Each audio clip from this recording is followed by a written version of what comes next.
खबरां विस्तार दे नाल ते सब तो पहलां गल करदे हां हम खबर दी। US house speaker Nancy Pelosi दे पति पाल पेलोसी उत्ते बीते दिन सैन फ्रांसिस्को स्थित उन्हां दे घर विच हथौड़े दे नाल हमला कीता गया।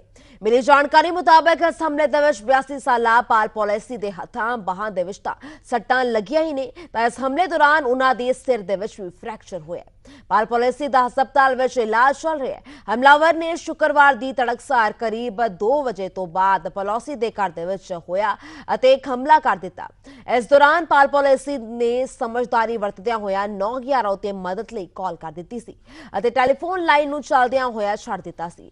इस दौरान अधिकारियों नूं पाल पेलोसी अते हमलावर दरमियान हो रही झड़प बारे जानकारी मिलदी रही अते जद पुलिस अधिकारी मौके ते पुजे तां उन्हां ने मौके तो पाल पेलोसी दे नाल हथोपाई हो रहे 82 साला हमलावर डेविड डपे नूं काबू कर लिया। चोणां दे विच हुण कुछ ही दिन बाकी रह गए ने अते इस कारण यह भी खदशा ज़ाहिर किया जा रहा है कि हमला एक सोचिया समझिया हमला हो सकता है। इस मामले की पड़ताल चल रही है ते आरोपी नूं सैन फ्रांसिस्को काउंटी जेल भेज दिता गया।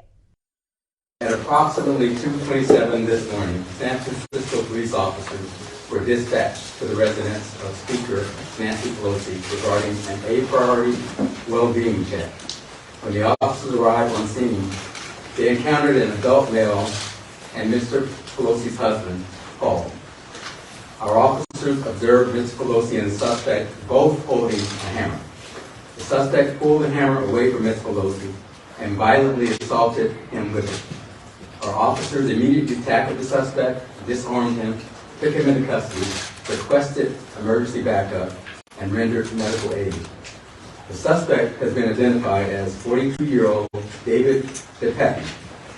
उधर पूरे अमरीका दे विच बेघर लोकां दा मुद्दा सब तो वड्डा मुद्दा ते गंभीर मुद्दा बनिया होया अते हर सूबा सरकार लोकां नूं घर दिवाउण दीआं कोशिशां विच लगी भी हुई है।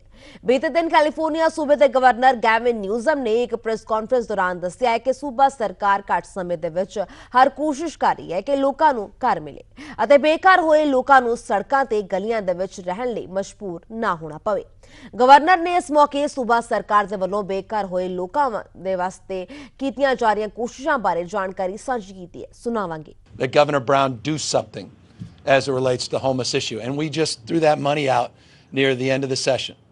There was no accountability, there was no strategies, there was no responsibility in terms of the application implementation around those dollars. Today, from no plans, no strategies, 3.5 years later, we just approved a budget together, $15.3 billion in multi-year investments to address multitude of issues that led us to where we are today. We mean business, and I want folks to know you can't turn this overnight.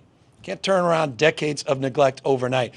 One often overstates what we can accomplish in a year or two, but we also tend to understate what we can accomplish in 5 and 10 years, and I won't do that.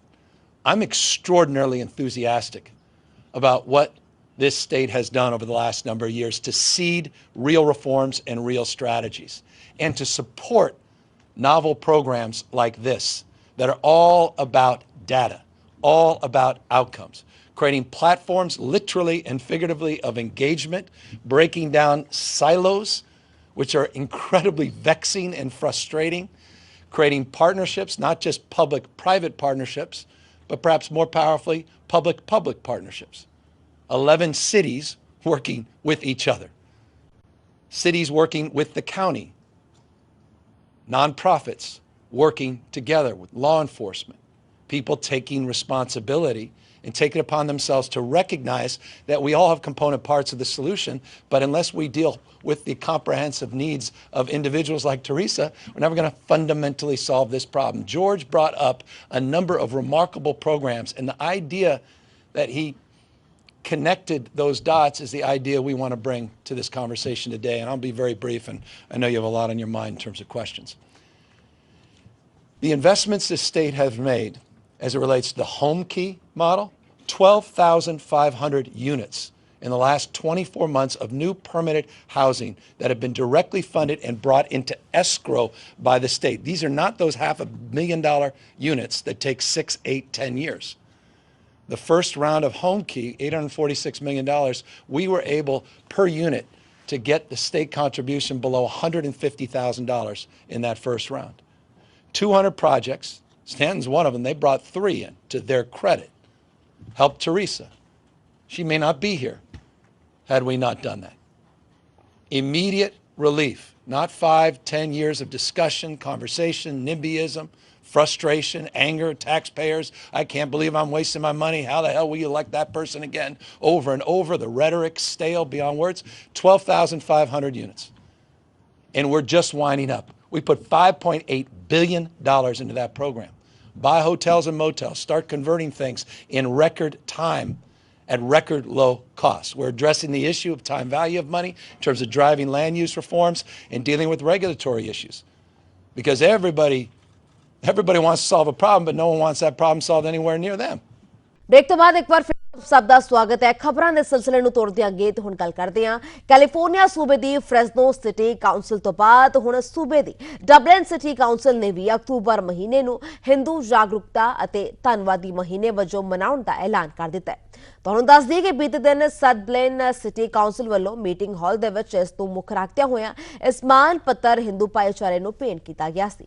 ਇਸ ਬਾਰੇ ਹੋਰ ਜਾਣਕਾਰੀ ਦੇ ਰਹੇ ਨੇ ਸਾਡੇ ਸਹਿਯੋਗੀ ਜਸਲੀਨ ਖਣੂਜਾ। ਦਿਖਾਉਂਦੇ ਹਾਂ। PTC ਦੀ ਟੀਮ ਪਾਸਿਓਂ ਮੈਂ ਜਸਲੀਨ ਖਨੂਜਾ ਅੱਜ ਪੁੱਜੀ ਹੋਈ ਹਾਂ ਡਬਲਿਨ ਸਿਟੀ ਕਾਉਂਸਲ ਦੇ ਆਫਿਸ ਵਿੱਚ, ਜਿੱਥੇ ਅੱਜ ਇੱਕ ਪ੍ਰੋਕਲੇਮੇਸ਼ਨ ਦਾ ਸਮਾਗਮ ਰੱਖਿਆ ਗਿਆ ਹੈ ਹਿੰਦੂ ਐਪਰੀਸੀਏਸ਼ਨ ਐਂਡ ਅਵੇਅਰਨੈਸ ਵਾਸਤੇ। ਯਾਨੀ ਕਿ ਅਕਤੂਬਰ ਦੇ ਮਹੀਨੇ ਨੂੰ ਇਹਨਾਂ ਨੇ ਹਿੰਦੂ ਜਾਗਰੂਕਤਾ एवं प्रशंसा महीना रिकॉग्नाइज किया है। इस वास्ते इन्होंने एक प्रोक्लेमेशन दिता है जिहड़ा कि हिंदू अमेरिकन फाउंडेशन दे लोकां ने एक्सेप्ट किया है। इहदे नाल हिंदू फैसटीवल अते हिंदू रिलीजन दी जिहड़ी अवेयरनेस है लोकां नूं इत्थे विदेश दे विच भी समझ आएगी। इस तरह आपां विदेशां दे विच भी अपने सभ्याचारक फैसटीवल्स ते जिहड़े होर प्रोग्राम्स ने वो करदे रहिए। Jasleen Khanuja, PTC news, Dublin, California, USA। उधर कैलिफोर्निया के मशहूर कारोबारी अमोलक सिंह गाखल अजकल भारत फेरी उत्ते हन। अमोलक सिंह गाखल तखत श्री हजूर साहिब नंदेड़ विखे नतमस्तक होने पहुंचे। Sachkhand youth education and development programme उठ कलम उठा ਲਈ ਗਾਖਲ ਪਰਿਵਾਰ ਵੱਲੋਂ ਸਾਲਾਨਾ 31 ਲੱਖ ਰੁਪਏ ਦੇਣ ਦਾ ਐਲਾਨ ਕੀਤਾ। ਨੰਦੇੜ ਸਾਹਿਬ ਦੇ ਅੰਮ੍ਰਿਤਧਾਰੀ ਸਿੱਖ ਬੱਚਿਆਂ ਨੂੰ ਅੰਗਰੇਜ਼ੀ, ਸਾਇੰਸ ਅਤੇ ਗਣਿਤ ਦੀ ਫ੍ਰੀ ਕੋਚਿੰਗ ਦਿੱਤੀ ਜਾਵੇਗੀ। ਅਮੋਲਕ ਸਿੰਘ ਗਾਖਲ ਨੇ ਮੌਕੇ ਉੱਤੇ 3 ਲੱਖ ਰੁਪਏ ਭੇਂਟ ਵੀ ਕੀਤੇ ਨੇ। ब्रेक तो बाद एक बार फिर तो आप सब का स्वागत है। खबरों के सिलसिले में तोड़ते अगे तो हुण गल करते हैं कैनेडा के नाल संबंधित कुछ खास खबरों का, जिथे NDP के MP एलेक्जेंडर बॉलरोज वालों मुलाजमां के हकों के लिए एक बिल का प्रस्ताव सरकार के सामने पेश किया गया। MP एलेक्जेंडर ने कहा है कि NDP मुलाजमां के हकों लिए हमेशा आवाज चुकती रहेगी और काम नूं लैके होए विवाद दौरान मुलाजमां की बदली नूं गलत दसदियां होइयां कामियां के हकों की पैरवी की जाती रहेगी। I'm Larry Rousseau, Executive Vice President of the Canadian Labour Congress. Je suis Larry Rousseau, vice-président exécutif du Congrès du Travail du Canada. The CLC is the largest labour organisation in Canada, representing over 3 million workers in every sector of the economy. So the CLC fully supports this legislation, which will create a fairer collective bargaining process by prohibiting the use of scabs during a labour dispute. Our members across the country work hard and they play by the rules. They deserve the right to stand up together and fight for respect and better working conditions through a process of fair collective bargaining. But just to be clear, in any labor dispute, giant multinational corporations already hold most of the cards. For example, employers can stockpile inventory. They can shift production to other sites. A labor dispute may put a dent in company profits, but employees stand to lose everything: their savings, their jobs, their house, and their union. Rarely is a labor dispute a contest between equals. More often, it's a struggle between David and Goliath. However, when employers are allowed to use scabs, which are outside non-unionized workers, to keep production lines going, employers de facto have 100% of the power, and that's not fair. The democratic principle of fair collective bargaining is demolished in these cases. The use of scabs pits working people against each other and divides communities. It removes the employer incentive to negotiate and settle fairly. It removes the collective power that withdrawing labor gives workers, helping to end the dispute by applying economic pressure. That's what it's all about, folks. It unnecessarily prolongs labor disputes, and it contributes to more conflict and disturbances on picket lines. When a company uses scabs, they turn a routine, typically short-lived work stoppage into drawn-out destructive conflict. Proud to be here today in Ottawa in Parliament with the labor movement of this country to proudly present the last version of the anti-scab legislation that I just tabled in the House of Commons this morning. The NDP has a long and strong history to defend workers' rights, and we think it's about time to have an anti-scab legislation at the federal level because it's the right thing to do, because it's going to bring a balance in a working relation. When there's a dispute or a conflict, it's important not to have replacement workers that are taking the jobs of people who are exercising their rights to defend their working condition and their lives. So this is a bill that will help workers in a lot of situations. This is a bill that will improve working condition. It will improve collective agreement. It will improve the right of free negotiation. And so we are putting the bar today, and this is what NDP government would do, and this is something that we think should inspire the Labour Minister to when he will write the legislation that we expect at the beginning of next year. So this is something that is strong. This is something that defends workers' rights, and we think this is how things should be written in a real legislation that is coming pretty soon. But this is the NDP version of that bill. And ਉਧਰ Brampton south ਤੋਂ ਸੰਸਦ member Sonia Sidhu ਵੱਲੋਂ handgun ban ਕਰਨ ਅਤੇ ਭਾਈਚਾਰੇ ਦੀ ਸੁਰੱਖਿਆ ਲਈ Canada federal ਸਰਕਾਰ ਵੱਲੋਂ ਚੁੱਕੇ ਜਾ ਰਹੇ ਅਹਿਮ ਕਦਮਾਂ ਬਾਰੇ ਪ੍ਰਧਾਨ ਮੰਤਰੀ ਜਸਟਿਨ ਟਰੂਡੋ ਨੂੰ ਸਵਾਲ ਕੀਤਾ ਗਿਆ ਜਿਸ ਦੇ ਜਵਾਬ ਵਿੱਚ ਪ੍ਰਧਾਨ ਮੰਤਰੀ ਟਰੂਡੋ ਨੇ ਅਹਿਮ ਜਾਣਕਾਰੀ ਦਿੰਦਿਆਂ ਹੋਇਆਂ ਦੱਸਿਆ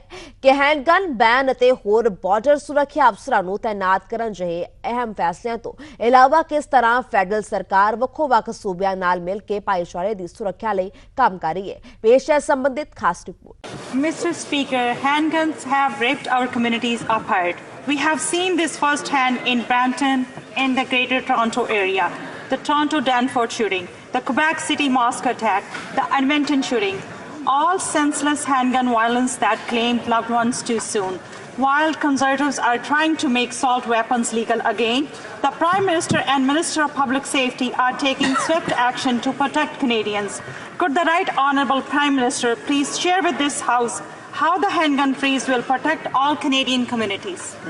Right Honourable Prime Minister. Mr. Speaker, I want to thank my colleague from Brampton South for her hard work and her advocacy on this matter. We are taking the strongest action in a generation to keep communities safe from gun violence, including a national freeze on handguns. Because it's time to get handguns off the streets, out of abusive homes, and out of the hands of criminals. We will never apologize for acting with urgency to protect Canadians from gun violences. We will let the Conservative Party explain for itself why they believe that weapons meant for the battlefield should remain in our neighbourhoods. The Honourable Member for Cumberland. ਉਧਰ Quebec ਸੂਬੇ ਦੇ ਵਿੱਚ ਬੀਤੇ ਦਿਨੀ ਹੋਏ ਇੱਕ phone ਘੁਟਾਲੇ ਦੇ ਵਿੱਚ ਇੱਕ ਸ਼ਖਸ ਨੂੰ ਗ੍ਰਿਫਤਾਰ ਕੀਤਾ ਗਿਆ ਜਾਣਕਾਰੀ ਮੁਤਾਬਕ ਇਹ ਮੁਲਜ਼ਮ ਬਜ਼ੁਰਗਾਂ ਨੂੰ ਆਪਣਾ ਨਿਸ਼ਾਨਾ ਬਣਾਉਂਦਾ ਸੀ ਅਤੇ ਉਹਨਾਂ ਨੂੰ ਫੋਨ ਦੇ ਰਾਹੀਂ ਕਾਲ ਕਰਕੇ ਝੂਠੇ ਤਰੀਕੇ ਦੇ ਨਾਲ ਉਹਨਾਂ ਦਾ ਰਿਸ਼ਤੇਦਾਰ ਦਾ ਵਕੀਲ ਬਣ ਕੇ ਗੱਲ ਕਰਦੇ ਸਨ ਅਤੇ ਠੱਗੀ ਵੀ ਮਾਰਦੇ ਸਨ ਪੁਲਿਸ ਵੱਲੋਂ ਮੁਲਜ਼ਮ ਦੀ ਜਾਣਕਾਰੀ ਸਾਂਝੀ ਕੀਤੀ ਗਈ ਹੈ ਅਤੇ ਦੱਸਿਆ ਗਿਆ ਹੈ ਕਿ ਮੁਲਜ਼ਮ ਕੈਬਨ ਲੋਕਾਂ ਨੂੰ ਫੋਨ ਕਰਕੇ ਕਿਵੇਂ ਠੱਗੀ ਮਾਰਦਾ ਸੀ ਹੁਣ ਗੱਲ ਕਰਦੇ ਹਾਂ ontario ਸੂਬੇ ਦੇ ਵੱਖ-ਵੱਖ ਇਲਾਕਿਆਂ ਦੇ ਵਿੱਚ ਬੀਤੇ ਦਿਨੀ ਗੈਸ ਦੀਆਂ ਕੀਮਤਾਂ ਦੇ ਵਿੱਚ ਇਜ਼ਾਫਾ ਹੋਇਆ ਹੈ ਜਿਸ ਦੇ ਚੱਲਦਿਆਂ ਇਹ ਕੀਮਤਾਂ 175% ਪ੍ਰਤੀ ਲੀਟਰ ਤੱਕ ਪਹੁੰਚ ਵੀ ਗਈਆਂ ਹਨ ਇਹਨਾਂ ਕੀਮਤਾਂ ਦੇ ਵਧਣ ਦਾ ਸਿਲਸਿਲਾ ਲਗਾਤਾਰ ਜਾਰੀ ਹੈ ਜਿਸ ਦੇ ਚੱਲਦਿਆਂ ਖਦਸ਼ਾ ਜਤਾਇਆ ਜਾ ਰਿਹਾ ਹੈ ਕਿ ਕੀਮਤਾਂ $2 ਪ੍ਰਤੀ ਲੀਟਰ ਤੱਕ ਪਹੁੰਚ ਸਕਦੀਆਂ ਹਨ ਮਾਹਿਰਾਂ ਵੱਲੋਂ ਇਹ ਵੀ ਕਿਹਾ ਜਾ ਰਿਹਾ ਹੈ ਕਿ ਇਹਨਾਂ ਕੀਮਤਾਂ ਦੇ ਵਿੱਚ ਸਰਦੀ ਦੇ ਮੌਸਮ ਵਿੱਚ ਕਾਫੀ ਵਾਧਾ ਹੋ ਸਕਦਾ ਹੈ ਇਹਨਾਂ ਵੱਧ ਰਹੀਆਂ ਕੀਮਤਾਂ ਦੇ ਨਾਲ-ਨਾਲ ਲੋਕਾਂ ਦੀਆਂ ਪਰੇਸ਼ਾਨੀਆਂ ਵੀ ਲਗਾਤਾਰ ਵੱਧ ਰਹੀਆਂ ਹਨ